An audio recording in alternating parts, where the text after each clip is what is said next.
ምዕራፍ 2 ከዱባይ ተመልሼ ባህር ዳር ኤርፖርት እንደደረስኩ በፍጥነት ወደ ቤቴ ሄድኩ። ቤቴ ውስጥ በተገቢው መንገድ ሰላምታ እንኳን ሳላቀርብ ቆልፌ ካስቀመጥኩበት ኮመዲኖ ብራናውን አውጥቼ ዘረጋው። ያው ከላይኛው ጠርዝ መካከል ላይ ከተጻፈው ራእይ 22:5 በስተቀር አሁንም ሌላ ነገር የለም። አቡዳቢ እስከ ሄድኩበት ጊዜ ድረስ በታምር ጽሑፍ ያመጣልኝ ይመስል ብራናውን ጧትም ማታም ሌሊትም ነቅቼ ሳየው እንደነበር አስታውሼ ፈገግ አልኩ። የሚገርመው ግን አቡዳቢ ሆኜ ካየሁት በመነሳት ወረቀቱ በስውር ተጽፎበት ይሆናል ከሚለው ፍንጭ በስተቀር በስውር ተጽፎ ቢሆን እንዴት ነው ፊደላቱን ካለመታየት ወደ መታየት ማምጣት የሚቻለው የሚለውን በደንብ አለማሰቤ ነው። እናም እንደ አልአይን ብሔራዊ ሙዚየም በተለየ መብራት ከመጠቀም ውጪ በሌላ በምን ዘዴ እንደሚገለጽ አለመጠየቄን ሳስበው በቃ በጣም ስሜታዊና ግልብ፣ በቀላሉ የምደሰት በቀላሉ የማዝን መሆኔን ተገነዘብኩ። የሆንኩን ከፍ ነገር ነኝ አልኩና በመዳፌ ግንባሬን ገጨት ታደረኩት። ወዲያው አንድ ዘዴ ብልጭ አለልኝና ወደ ቢሮዬ ሮጥኩ። ከበይነ መረብ ኢንተርኔት ዘዴዎቹን ለመፈለግ ነው። ቢሮዬ ደርሼ በፍጥነት በሩን ብርግድ አድርጌ ስገባ ጸሐፊ ባልተለመደ ድርጊቴ ተገርማ ደህና መጣህ? ምን ነው ደህና አይደለህ? አለችኝ። ኦ ይቅርታ፣ እንዴት ሰነበትሽ? ደህና ነኝ፣ አስቸኳይ ጉዳይ ገጥሞኝ ነው አልኩና ኮምፒውተሩን አስነሳው። ቢሮአችን ገመድ አልባ ፈጣን የበይነ መረብ አገልግሎት የተዘረጋለት ስለሆነ ኮምፒውተሩ ለሥራ ዝግጁ ሲሆን አብሮ የዚሁ አገልግሎት ወዲያውኑ ይጀምራል። ጎንበስ ብዬ ኮምፒውተሩ መስኮት የታችኛው ቀኝ ጠርዝ ላይ ስመለከት የበይነ መረብ ግንኙነት መቋረጡን የሚያመላክት የኤክስ ምልክት አየው። ኮኔክሽን የለም እንዴ አልኳት። ጠዋት ነበር፣ አሁን ተቋርጧል ማለት ነው አለችኝ። አይ ቴሌ ብዬ ወንበር ላይ ደገፍ አልኩና የሚጨሰውን ጨጓራዬን የበለጠ አብሽቆ ጸጥ ለማድረግ እባክሽ ቡና አስመጭልኝ አልኳት። የቴሌ ኔትወርክ ለወትሮም ቢሆን ዓላማው ደንበኛን ማስደሰት ሳይሆን ማበሳጨት ይመስል ትንሽ ቆይቶ መስመሩ እንደተለቀቀና ኮምፒውተሩ ከበይነ መረብ ጋር እንደተገናኘ አመለከተኝ። የመረጃ መፈለጊያውን ሞተር ከፈትኩና የማይታዩ ጽሑፎች እንዴት እንዲታይ ማድረግ ይቻላል የሚሉ ቃላትና አረፍተ ነገሮችን እያቀናጀው እንዲፈልግ አደረግኩ። ከብዙ መከራ በኋላ በልዩ የብርሃን ኃይል ከመጠቀም በተጨማሪ የሎሚ ወይም የሆምጣጤ ጭማቂ ጽሑፉ ላይ በማፍሰስና በሞቃታማ ነፋስ በማድረቅ እንዲታይ ማድረግ እንደሚቻል ተረዳው።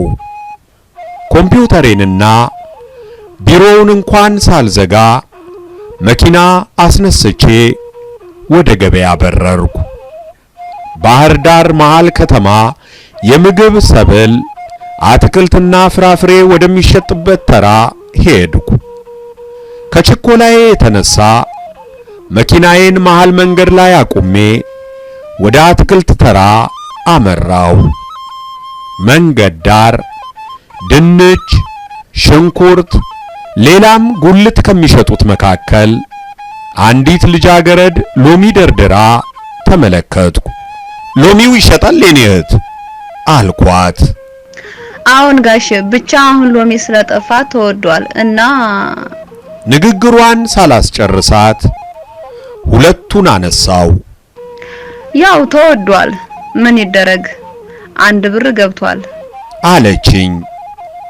10 ብር አወጣሁና መልስ ሳልጠብቅ ወደ መኪናዬ ሮጥኩ። ጋሼ አረ መልስ አለ ጋሼ ብሰማትም እንዳልሰማ ዝም ብዬ ሮጥኩ። በገንዘብ የማልገዛውና በየጊዜው እየተንሸራተተ ያለው እድሜን ለማቆም እንደምሮጥ እርሷ መች ገባትና ዳገት ላይ ስትራፕ እያደረገ ያለን አሮጌ ኤኔትሬ መኪናን ለማቆም ጎማ ስር ታኮ ለማድረግ አሮጌ ቱታ ለብሶ እንደሚኳትን አውታንቲ ረዳት የሆንኩ መሰለኝ።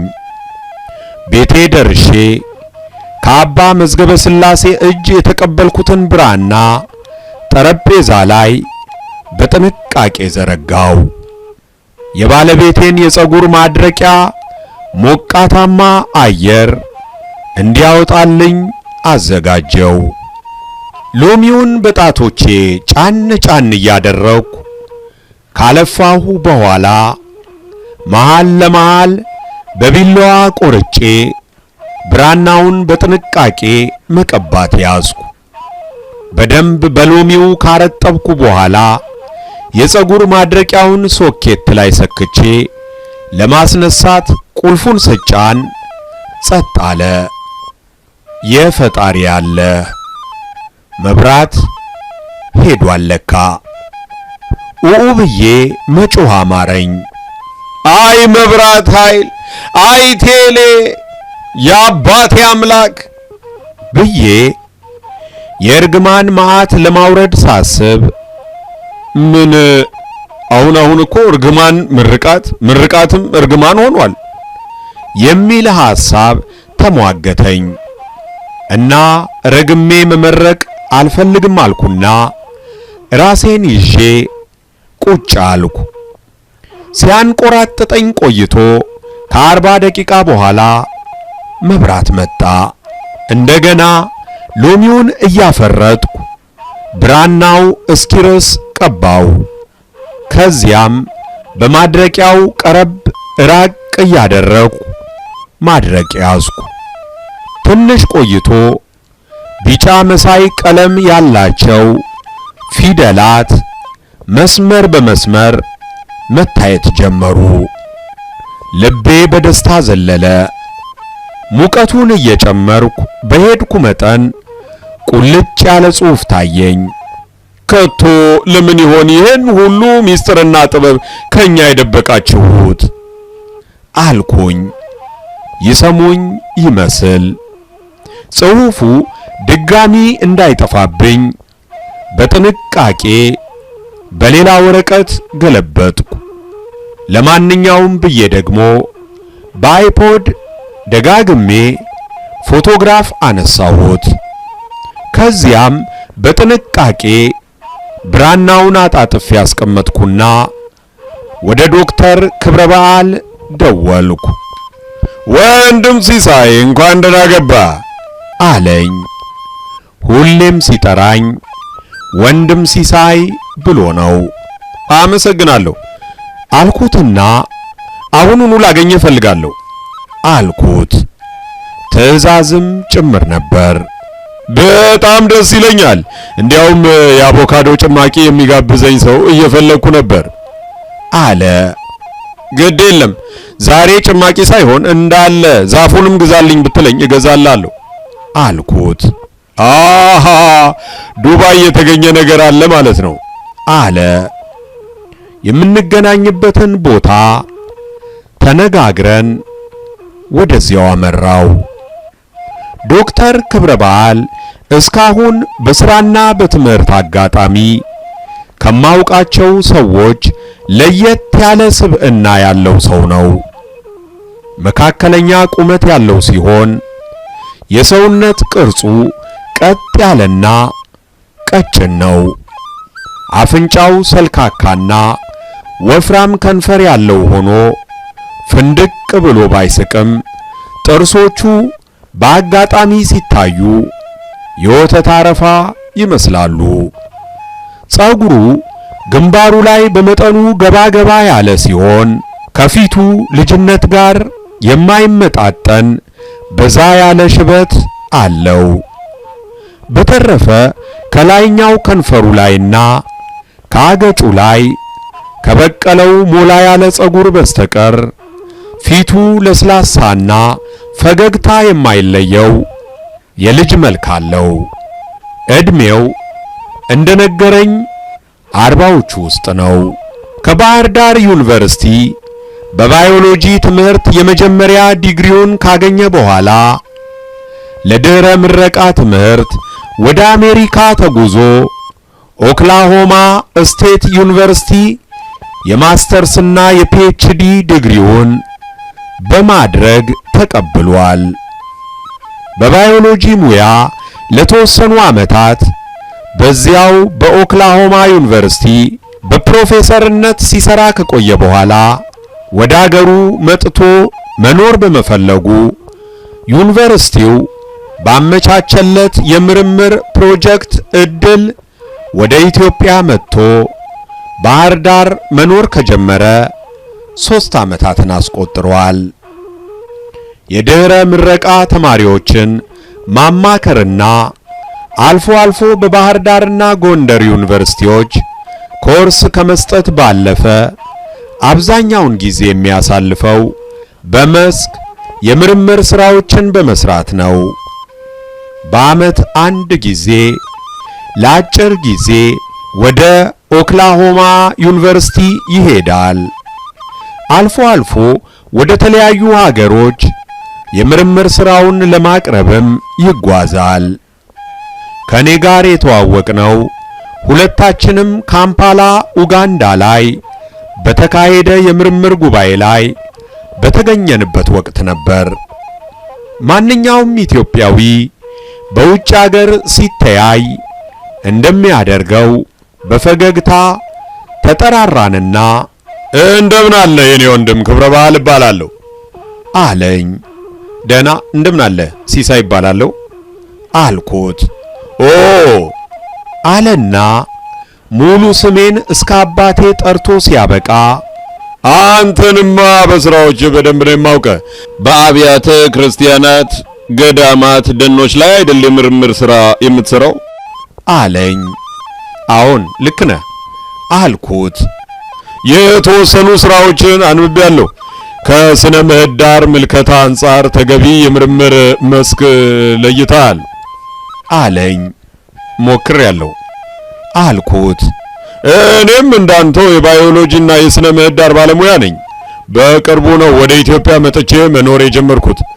ልሰራ ያቀድኩትም እንዳጋጣሚ አንተ በምትሰራበት የሰሜን ምዕራብ ክፍል ነው አለኝ። በጣም ደስ ይላል፣ አብረን ብዙ እንሰራለን አልኩና እጁን በደንብ ጨብጬ በዚህ መልኩ ትውውቃችን ኡጋንዳ ጀምሮ ይኸው ወደ ባህር ዳር ቀጥሎ ዋና አማካሪና ጓደኛዬ ለመሆን በቃ። የመስክ ምርምር ስራዎችን በጋራ እንሰራለን። ወደ ተለያዩ ሀገሮችም አብረን ሄደንም እናውቃለን። እየቆየን በሄድን ቁጥር በወዳጅነታችን በጣም ተጠቃሚና ደስተኛ በመሆኔ በተቻለኝ መጠን ቶሎ ቶሎ ላገኘው ጥራለሁ። ከኔ ያገኘው መልካም ነገር ስለመኖሩ እርግጠኛ ባልሆንም እርሱም አልፎ አልፎ ወንድም ሲሳይ ዛሬ አንገናኝም ይለኛል። ይሁን እንጂ በሰንበት ቀንና በአበይት በዓላት አግኝቼው አላውቅም። ተንቀሳቃሽ ስልኩም አይመልስም። የት ሄዶ እንደነበር በጠየቅኩት ቁጥር የሚሰጠኝ መልስ ግን የማርያምን በቀል ልፈጨጄ ይለኛል። አንተ ደግሞ በበዓላትና በሰንበት ነው እንዴ የማርያምን በቀል የምትፈጨው ስለው ምን አለበት ልጇ እኮ የበዓላት ጌታ ነው ይላል። የትም ቦታ ብቀጥረው ይመጣል። ሆቴል ወይም መናፈሻ ሄደን የማዘዙን ቅድሚያ ለኔ ይሰጣል። ከዚያም እኔ ያዘዝኩትን ጥሩ ምርጫ ነው ይልና እርሱም ያዛል። ማንኛውም መጠጥ ሲቀርብለት እምቢ አይልም። ብቻ ግን ከአንድ በላይ አይጠጣም። ከደገመ ንጹህ ውሃ ነው ማለት ነው። እንዲህ የሚል አባባል አለው፣ ቴክ ኦልዌይስ ኖት ሞር ዘ ዋን። መርሁን ብወድለትም እንዳለ ለመውሰድ ስለቸገረኝ እኔ ደግሞ ቴክ ኦልዌይስ ኖት ሞር ዘን ቱ ብዬ ከአቅሜ ጋር አገናዝቤ መመሪያ ለማድረግ ሞክሬያለሁ። መሽቀርቀርና መብለጭለጭ አይወድም። ይሁን እንጂ በአግባቡ ታጥበው የተተኮሱ ልብሶችን ይለብሳል። የነተበና የወየበ ልብስ የለውም። ንጽህናውንም ይጠብቃል። እናም ሁልጊዜ አብረውት ለመሆን የማይከብድ የማይቀል ሰው ነው። ስለ ሃይማኖት ብዙ አያወራም። ድርጊቱንና ፍልስፍናውን ላስተዋለ ግን በጥብቅ የሃይማኖት መርህ የሚኖር ለመሆኑ ጥርጥር የለውም። መተዋወቃችን እየጠነከረ ሲሄድ ወደ ቤቴ ወስጄ ከባለቤቴና ከልጆቼ ጋር አስተዋወቅኩት። በደስታና በአክብሮት የተቀበለው ይመስላል። አንድ ቀን ከኔ ቤት ቆይተን ስሸኘው እኔ የምልህ ዶክተር ክብረ በዓል አንተስ መቼ ነው ባለቤትህንና ቤተሰብህን የምታስተዋውቀኝ አልኩት። ፈገግ አለና የመልስ ምት መሆኑ ነው አለኝ። አንተ አትቀልድ አልኩት። እሺ እንዳልክ በቅርቡ አስተዋውቃለሁ አለኝ። በሚቀጥሉት ቀናት ጥያቄን ለማስቀየስ ቢሞክርም በውዴታ ግዴታ ወደ ቤቱ ወሰደኝ። ጣና ሐይቅን እንዲያሳዩ ተደርገው ኪራይ ቤቶች አስተዳደር ድርጅት ባሰራቸው አፓርትመንቶች ውስጥ ሁለተኛ ፎቅ ላይ ወደሚገኘው መኖሪያ ቤቱ ወሰደኝ።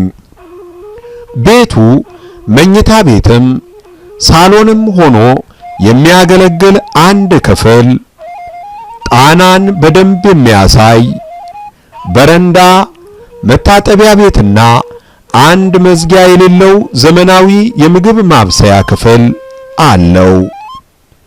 ክፍሉ ሲከፈት ደስ የሚል መዓዛ ያለው ሲሆን አንድ ጥግ ላይ 1 ሜትር ስፋት ያለው በአግባቡ የተነጠፈና የራስጌ መብራት ያለው አልጋ፣ መጽሐፍት በአግባቡ የተደረደሩበት ሼልፍ፣ አንድ የተቆለፈ የልብስ ማስቀመጫ የሚመስል ቁም ሳጥን፣ መሃል ወለል ላይ 4 ወንበሮች ያሉት ሰፊ ጠረጴዛ ይታያሉ። በአንድ ጥግ ደግሞ የሙያ መሳሪያዎቹ በስርዓት ተደርድረዋል። ከዚህ በተቃራኒ ባለ ጥግ ደግሞ የሚያምር የአበባ ምንጣፍ ግድግዳውን ተጠግቶ ወለሉ ላይ ተነጥፏል። በቃ ከዚህ የተረፈ ቤቱ ዕቃ የለውም። ቴሌቪዥን፣ ሶፋ ምናምን የለም። ቤቱ ውስጥ ብቻውን እንደሚኖር ወዲያው እርግጠኛ ሆንኩና ባለቤትህን ይዛት አልመጣህም እንዴ አልኩት በመገረም። አላመጣኋትም አለ ወደ ወጥ ቤት እየገባ። እዚህ ለመኖር ወስኛለሁ አላልከኝም ነበር? አዎ ብያለሁ። ታዲያ ተለያይታችሁ እንዴት ይሆናል አልኩ። ዝም ብሎ ወጥ ቤት ውስጥ ይንጎዳጎድ ጀመር። ማምጣት አለብህ አለበለዚያ ከባድ ነው አልኩት። ፈገግ አለና አትመጣም አለኝ። እንዴት? ለምን አልኩት። ስለሌለች ነዋ አለ አሁንም ፈገግ ብሎ። እንዴት ነው ስለሌለሽ ማለት? ሚስት ስላላገባው ሚስት የለኝም፣ ስለዚህ አትመጣም አለ አሁንም ፈገግ ብሎ። ታዲያ እንዲህ ብላ አትናገርም በግልጽ አልኩት እንደ መቆጣት ብዬ። እንዴ መጀመሪያ ነገር አንተ ማግባቴን መች ጠየከኝ? በቃ እድሜን ብቻ አይተህ ማግባት እንዳለብኝ ፈረድ። ሚስት እንዳለኝ አስረግጠህ ልተዋወቃት ትለፊያለህ አለ በሙሉ ፈገግታ። እንዴት በዚህ እድሜ ትቀልዳለህ ብዬ ላስብ አልኩት። አለማግባት መቀለድ ነው እንዴ? ታዲያ እድሜህ ቆሞ ይጠብቅሃል መሰለህ? አርጅቼ ሚስት እንዳላጣ ብለህ ነው? ባዮሎጂስት አይደለ እንዴ? ማግባት እኮ ልጅ መውለድ፣ ማሳደግ፣ ለቁም ነገር ማብቃቱን ያካትታል። እናም አቻ የሆነችና ወላድ ሚስት ለማግኘት እድሜ ወሳኝ ነው አልኩት። እድሜ ችግር የማይሆንባት ሚስት ፈልጋለሁ፣ አትጨነቅ አለ ኮስተር ብሎ። እንዴት? በቃ ሳረጅ የበለጠ የምመቻት ሚስት አገኛለሁ፣ አትስጋ አለ። በላት ቀልድ። ለባለቤቴ ላማክራትና ክብሯን የጠበቀች በእውቀት የምትቀራረቡ እህት ፈልገን እንድርልሃለን፣ ራስህን አዘጋጅ አልኩት። እንደ ፊት አውራሪ መሸሻ አንገቴን ይዘ በግድ ልትድረኝ ነው መሰል አለና ለማንኛውም አያስፈልግም አለ ኮስተር ብሎ። እንዴ ለምን? ለእኔ የምትስማማኝን ሚስት መርጬ ጨርሻለሁ። ይሄ ግሩም ነገር ነው። እና ምን ትጠብቃለህ? ጥሩ ባል መሆን መቻሌን እስካረጋግጥ ድረስ። መቼ ነው ያሰብከው አልኩት በጉጉት። ግድ የለም ቀኑ ሲደርስ እነግርሃለሁ። እስከዚያ ግን ይህ ርዕስ እስከ ዝርዝር አጀንዳው በዚሁ ይዘጋ አለና በእጁ አፉን በመሸርገጊያ መልክ ዘግቶ አሳየኝ። ከዚያ በኋላ ስለ ትዳርና ሚስት አንስቼበት አላውቅም። የሙያ ሥራ ካልሆነ በስተቀር የግል ኑሮውን ለመጠየቅም እፈራለሁ። እኔ ግን ሁሉንም የከበደኝን ነገር ለሚስቴ ከሚነገረው ውጪ እዘከዝክለታለሁ። ንግግሩ ከባድ ነው። ሕሊናህን የሚሸረካክት ነገር ሊናገርህ ይችላል፣ ግን በቁጣና በግልፍተኝነት አይደለም። ምክንያታዊ ሆኖ ስለሚናገር የመሟገት አቅም ይሰልባል። ሲጽፍም ጠንከር ያሉ ቃላትን ይጠቀማል። ለምሳሌ አንድ ጊዜ በእርሱ ፕሮጀክት ውጪ የሩዋንዳን የአፈርና ውሃ ጥበቃ ሥራ ልምድን ለመጎብኘት ሄደን ስንመለስ አውሮፕላኑ አዲስ አበባ ለማረፍ ሲሞክር የትራፊክ መጨናነቅ እንዳለ ስለተነገረው ይህንኑ ለተሳፋሪው ገልጾ አዲስ አበባ ሰማይ ላይ ይዞር ጀመር። ዶክተር ክብረ በዓል ማስታወሻውን አውጥቶ መጻፍ ጀመረ። አውሮፕላኑ አርፎ ሆቴል ይዘን በረንዳ ላይ አረፍ እንዳልን መጻፉን ቀጠለ።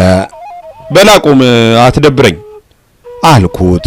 አይ ብዙ አይደለም ልቋጨው ብዬ ነው አለና ትንሽ ቆይቶ እውነትም ማስታወሻውን አጥፎ አስቀመጠ።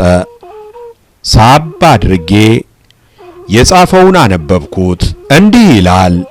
ወይ አዲስ አበባ ባህታዊ ነኝ ባይ ከዲጄ ጋር የሚያናፋ ሀብታም ከመናጢ ደሃ ጋር ቀማኛ ከለጋስ ጋር ማይም ከምሁር ጋር ቪላ ከጎጆ ቤት ጋር መሳ ለመሳ ማኖር የቻልሽ ምትሃታዊት ከተማ ቆሻሻና ጽዳት፣ ዳንስና ሱባኤ፣ ዘፈንና ሙሾ፣ ትዕግስትና ትቢት ጎን ለጎን አድርገሽ ምስጢር የተደበላለቀብሽ እንቆቅልሽ ከተማ መንታ ልጆች ወልደሽ አንዱን ክንድሽ ላይ አንተርሰሽ ፍትፍት እያዋትሽ ሎሽን እየቀባሽ ስታቀማጥዩ ሌላውን ልጅሽን ደግሞ ከቅርጭጭታም እግርሽ በታች ጥለሽ የመሶብ ጥራጊ እንኳን ስትነፍጊው ቅር የማይልሽ ጉራማይሌ ከተማ ለታናናሽ እህቶችሽ ርህራሄ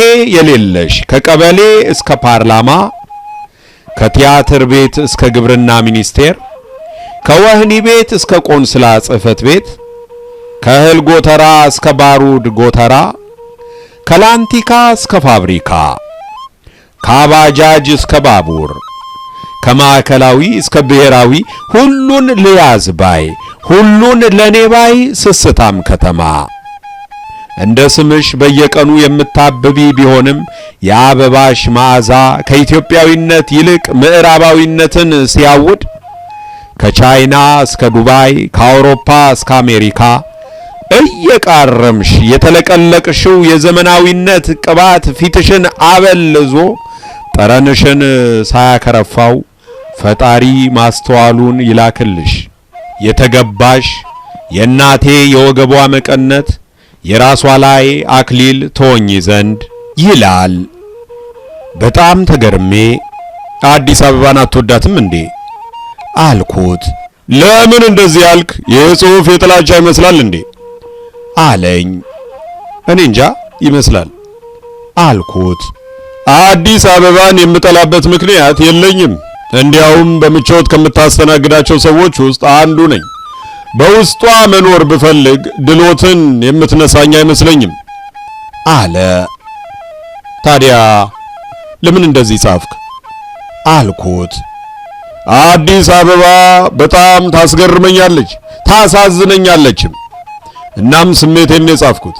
ከዚህ በላይ ግን ለጊዜው ላብራራልህ አልፈልግም አለኝና ማዶ ማዶ ያይ ጀመር።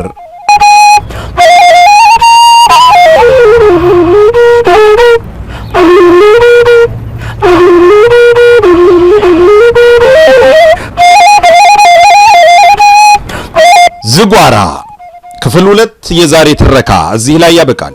በክፍል 3 እስክንገናኝ ቸር ይግጠመን።